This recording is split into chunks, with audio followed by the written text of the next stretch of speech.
Bismillahirrahmanirrahim. Me emrin e Zotit, mëshiruesit mëshirbërësit, të nderuar vëllezër dhe motra, selamu alaikum rahmetullahi wa barakatuh.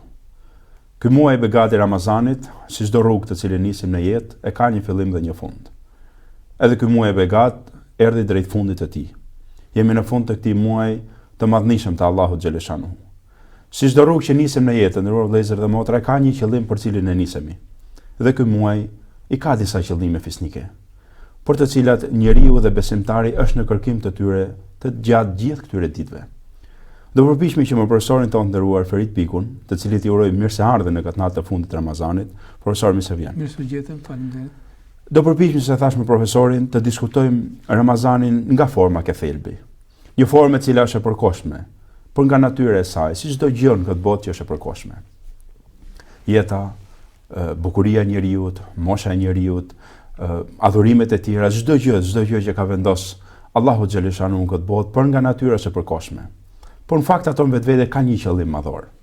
Dhe ky muaj begat si formë iku tashmë, kaloi.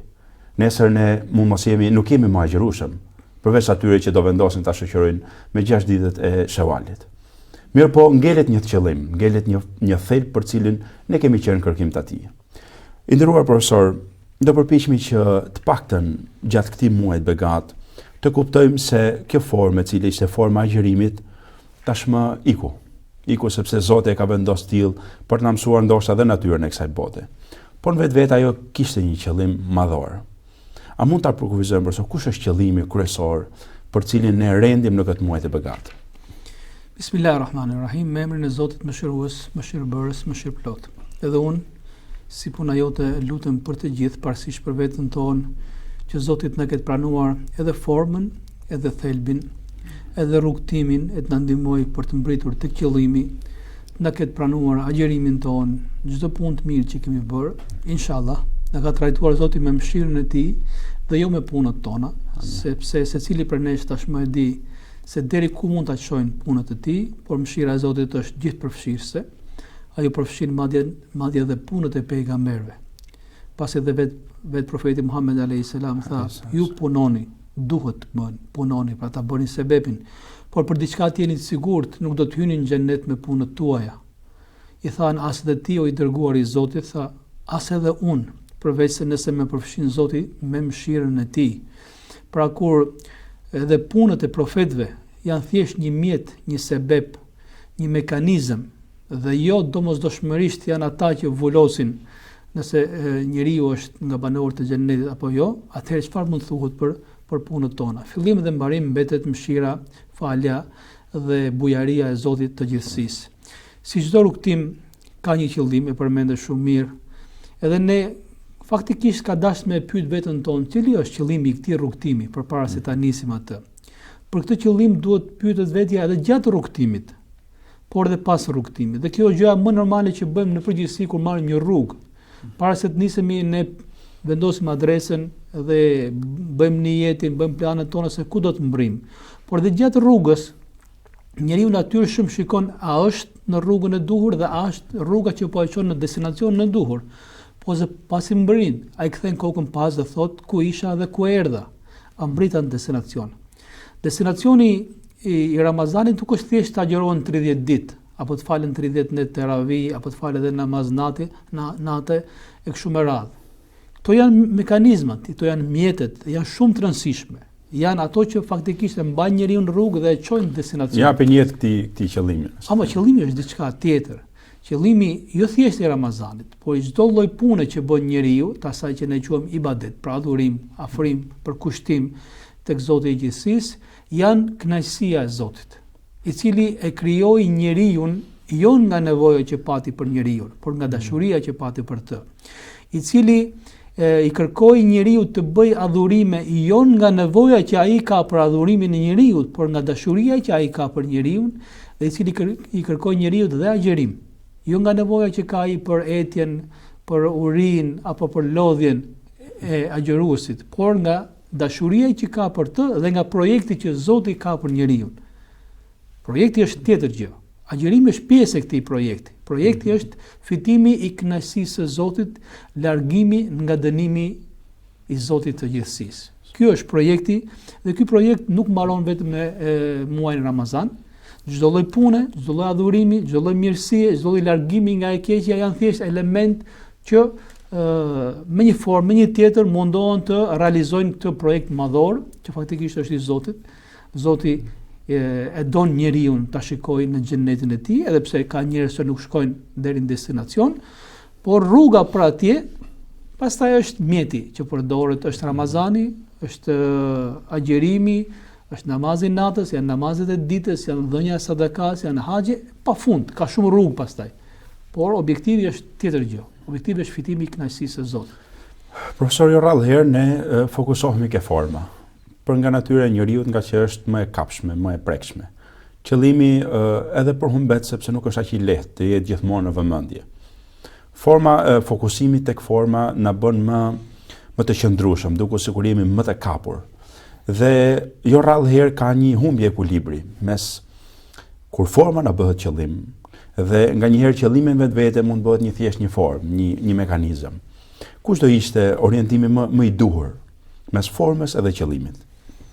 Kjo është ky debati mes formës dhe qëllimit, formës dhe esencës, qëllimit final dhe rrugtimit që është drejt këtij qëllimi është ka qenë gjithmonë shumë i përhershëm dhe nuk është shumë e lehtë ta ndash me thik atë.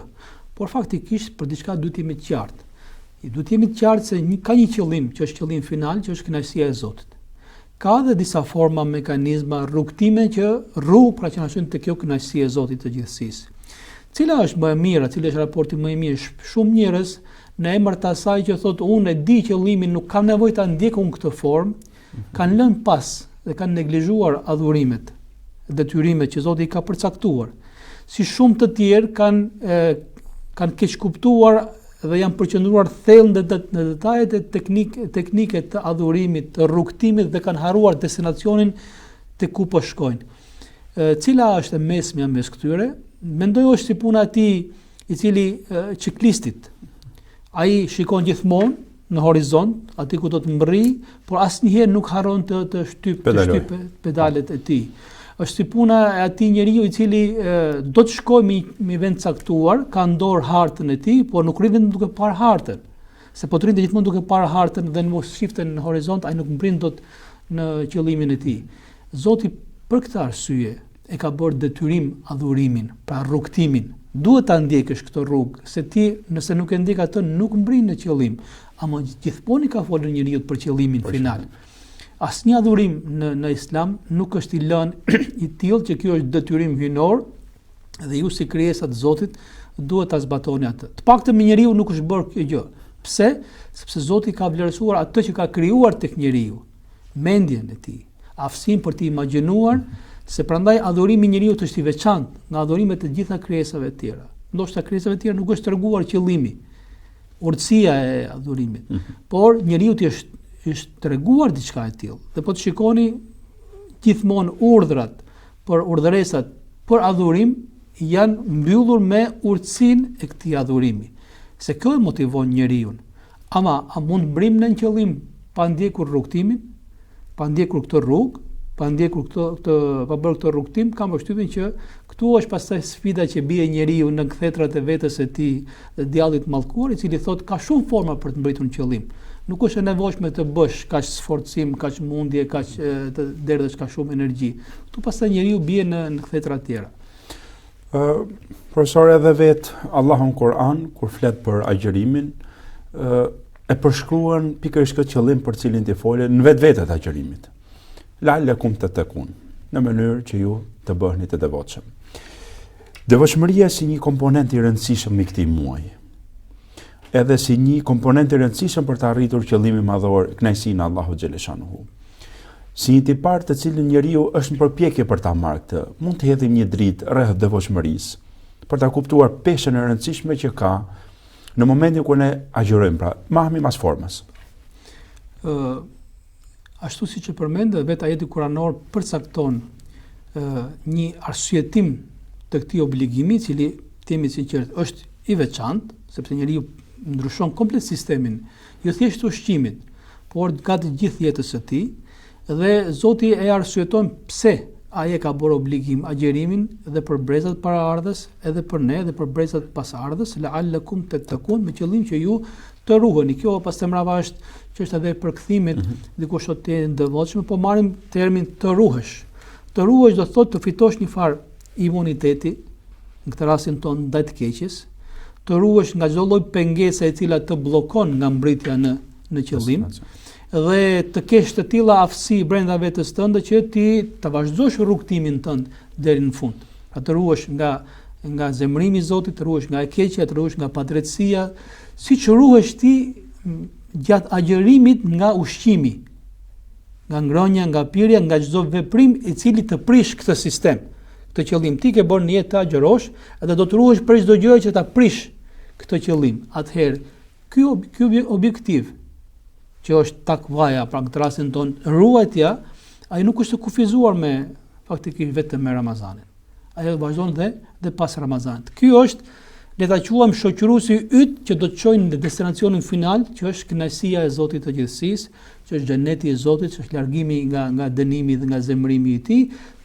Shoqëruesi yt është devotshmëria, ruajtja, mbrojtja, të ruajturit për kësaj.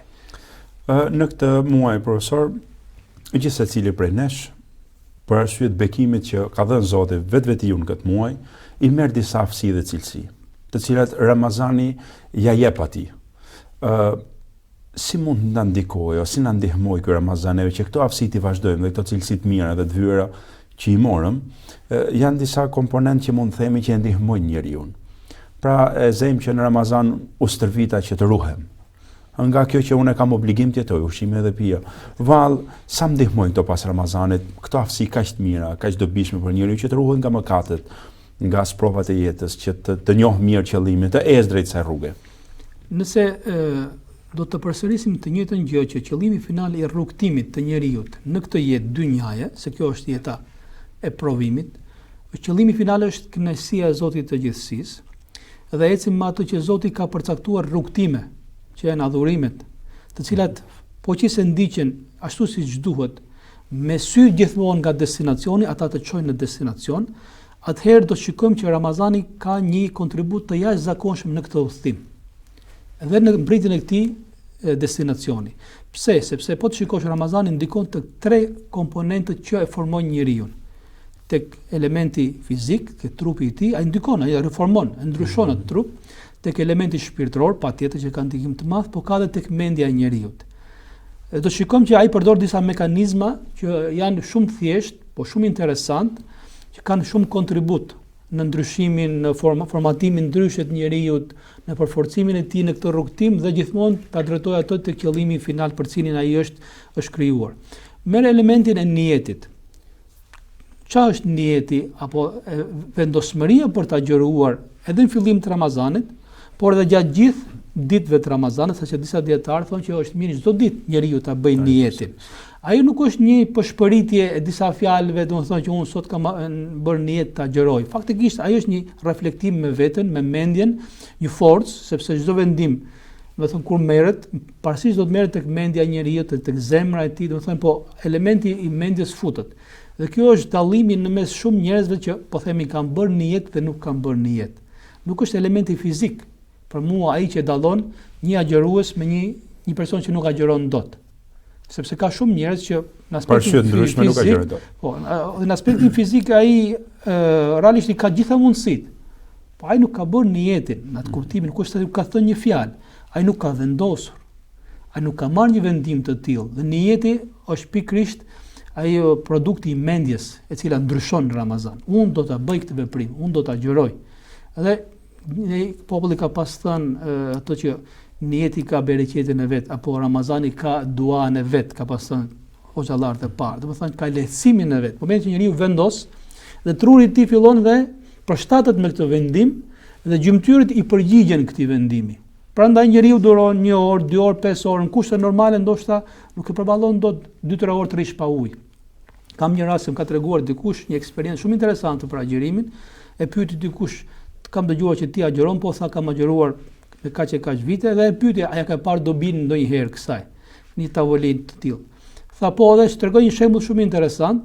Tha në një prej aeroporteve ku po kthehej në vendin e tij, ai konstaton që një pjesë e familjes udhton, këtij nuk ishte rregulluar puna e biletës, e konstaton më vonë diçka të tillë dhe konstaton do rrinte 24 orë në atë aeroport. Konstaton që bashkë me valixhen kishte shkuar dhe portofoli me gjithë kartat, me gjithë lekët e vetes, domethënë. E thot konstatoj që isha pa asnjë gjë në xhep. Edhe s'kisha as miq, as shok që mund të kërkoja ndihmë, e tregon një eksperiencë shumë interesante. I thash vetes, ti ke agjëruar me 10 vite. Bëje një jetë sikur je në Ramazan. Se momentet e caktuara arrisht kap panikus, për njeriu që 24 orë do të rri pa ngrënë, pa pirë, pa bërë asnjë gjë. Thotë edhe vetëm me atë lloj njeti, duke e thirrur edhe një herë atë lloj ndeshmërie që pata për Ramazan, arrita ta provalloj. Pra, ky vendim, ky lloj njeti, ky lloj mekanizmi është mirë të ruhet edhe pas Ramazanit. Kur njeriu do të ndryshojë diçka, kur njeriu do të bëjë diçka, niyeti nuk është vetëm për Ramazan. Niyeti është për çdo lloj pune, për të ndryshuar për mirë apo të frenuar nga e keqja. Nëse e tërheqim këtë mekanizëm edhe për te muajit Ramazan, ne do ta shikojmë që do ta kemi gjithmonë krah dhe do bëjmë ndryshime. Trupi i njeriu ndryshon në Ramazan. Do të thënë varësia, pirja e kafes, ushqimit që kemi 3 herë në ditë, do të thënë, aty ndryshon, jo thjesht ulet numri i vakteve në 2 apo nganjëherë edhe 1. Por ai hahet në kohë jo normale, si më thënë. Zoti e ka me qëllim të ndryshojë aspekti fizik, trupi i njeriu, të përshtatet me diçka të tillë. Por të përshtatet pikërisht për këto që ai mundet ta përdori këtë edhe pas Ramazanit, diçka të tillë. Se në momentet e caktuar ti thua, unë nuk e ndryshoj këtë zakon. Unë nuk rri dot pa pi kafe, pa pi 10 kafe në ditë apo 5 kafe në ditë, apo dikush që pi duhan apo gjëra të tjera. I duket se është e pamundur. Një për Ramazani vjen një lloj varëse, bëhet i varur nga një rutinë e jetës.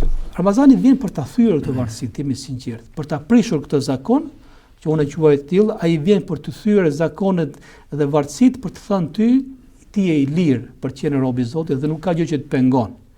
Elementi shpirtëror pastaj që është elementi më interesant në muajin Ramazan, sepse ai realisht merr tjetër dimension, ai lulzon, ai merr frymë lirshëm, por pyetja është këti elementi ne do t'i japim atë hakun që i takon dhe pas muajit Ramazan, apo tenderi që fiton shpirti është vetëm Ramazan. Pas Ramazan nuk fiton dot tender. Jo, ai faktikisht e fiton gjithmonë atë. Thjesht duhet të ruajtur raportet. Duhet më dhënë aty hapësira. Nëse mbaron Ramazani, nuk mbaron që themi ne adhurimi, as i agjërimit, as i përkushtimit, as i punëve të mira. Këto janë raportet. Këto lloj mekanizmash po që se përdoren edhe pas muajit Ramazan. Pra aspekti i niyetit, forca, vullneti për të ndryshuar diçka, dhe njeriu këtu e ka një shembull, ka Ramazanin. Nëse se ka këtë shembull, ka të vështirë ta bëjë njeriu. Elementi i dytë, ndryshimi i varësive, i zakoneve, që unë i shoh shumë problem. Përgjithësi, njeriu është i prangosur në zakonet e tij dhe ka të paimagjinueshme që mundet të dalë prej tyre, por Ramazani ta jep forcën të i thyen ato Ramazani. Dhe treta është elementi shpirtëror, i cili është element që nuk duhet kufizuar vetëm gjatë muajit Ramazan, e shpirtin e kemi edhe muaj të tjerë, e kemi çdo ditë, çdo natë, dhe thjesht natën ai largohet nga trupi për të kthyer ose për të mos u kthyer, por ai është gjithmonë me ne. Po që se e kuptojmë këtë urtësi, ne rrugtimin e kemi më të kollajshëm dhe destinacionin e kemi më të lehtë për të mbritur. Kështu profesor, ne shkojmë drejt fundit të kësaj teme, duke lutur Allahun xhaleshanuhu që Ramazani ta ketë luajtur këtë rol shumë dimensional tek jeta jonë. Ai vjen jo thjesht për të ndryshuar zakonet e njerëzve, por vendos aty në një qëllim shumë fisnik. Vjen jo thjesht për të pasuruar një aspekt, po vjen për të pasuruar shumë dimensionet njeriu, pa të cilat e ka të vështirë ta vazhdojë këtë rrugë. Po na vjen ka si një mundësi, pra që ka një shkollë kaq e madhe që ne të vazhdojmë me të, për të na lecuar rrugën për Allahu xhaleshanuhu. Unë shpresoj profesor që Ramazani të ketë qenë për ne kështu. Një shkollë e mirë edukimi, një shkollë e mirë devotshmërie, një shkollë e mirë për të shkuar tek Allahu xhaleshanuhu. Shumë faleminderit profesor për mesazhin që përcjellët. Falenderoj, nëse më lejon shumë shkurt, është një eksperiencë mbar botërore e agjërimit, jemi sinqert kur shikon me miliona, pse jo edhe me miliarda njerëz që agjërojnë, madje natën e kadrit ka edhe shumë që nuk janë dhe musliman, por pyetja që gjithmonë lind, ne e kemi kuptuar rrugtimin dhe e kemi kuptuar destinacionin, e kemi përdorur formën për të mbritur tek thelbi dhe tek esenca, apo në përgjithësi jemi munduar të japim hakun formës pa i dhënë përgjigje esencës, edhe sfida që ngelet gjithmonë ky Ramazan. Pse nuk ndryshon sa që duhet tek ne? S'po them pse nuk ndryshon as pak, se me siguri ai ka ndryshim shumë të madh, po pse nuk ndryshon sa që duhet tek ne, se me sa duket se kemi kuptuar drejt të raportin mes formës dhe thelbit, mes rrugtimit dhe qëllimit të këtij rrugtimi që është kënaqësia e Zotit. Faleminderit profesor. Zoti shpërblet me të mira. Të nderuar vëllezër dhe motra, ne jemi në fund të këtij programi. Lut Allahun xhaleshanuhu që tematikat të cilit kemi trajtuar, por nga natyra e tyre janë në aspektin akademik. Jemi përpjekur të promovojmë hoxhallar, të cilët në një formë apo një tjetër ka dhënë kontribut të drejtë për drejtë në shoqëri, nëpërmjet librave, punimeve, doktoraturave të tyre, punime të cilat do t'i shërbejnë brezave, do jetë një gjurmë në kalimin e kësaj historie.